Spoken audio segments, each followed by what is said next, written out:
10 মে এমন একটা দিন, আজ নেওয়া একটা সিদ্ধান্ত আপনার ভবিষ্যৎ বদলে দিতে পারে। আপনার রাশি কি বলছে জানেন? আজ কিছু রাশির জন্য আসছে দারুণ সুযোগ, আবার কিছু রাশিকে থাকতে হবে একটু বেশি সতর্ক। দ্রুত দেখে নিন আজকের রাশিফল। মেষ, আজ আত্মবিশ্বাস আপনাকে সবার থেকে এগিয়ে রাখবে। বৃষ, খরচের বিষয়ে নিয়ন্ত্রণ রাখা জরুরি। মিথুন, নতুন যোগাযোগ থেকে লাভ হতে পারে। কর্কট, পরিবারের সাথে সময় কাটালে মানসিক শান্তি পাবেন। সিংহ, কাজে বড় কোনো সুযোগ আসতে পারে। কন্যা, ডিটেইলে মন না দিলে ভুল হতে পারে।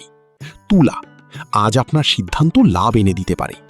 বৃশ্চিক, গোপন কোনো সুখবর পেতে পারেন। ধনু, নতুন কিছু শুরু করার জন্য দিনটি ভালো। মকর, পরিশ্রমের ফল ধীরে ধীরে হাতে আসবে। কুম্ভ, সৃজনশীল কাজ আজ প্রশংসা পাবে। মীন, আবেগের বদলে বাস্তবতা দিয়ে চিন্তা করুন। আজকের দিনটা তাদের জন্য যারা সুযোগ বুঝে সঠিক পদক্ষেপ নিতে পারবে। ভিডিও ভালো লাগলে লাইক করুন, ফলো করুন আর প্রতিদিনের রাশিফল পেতে থাকুন।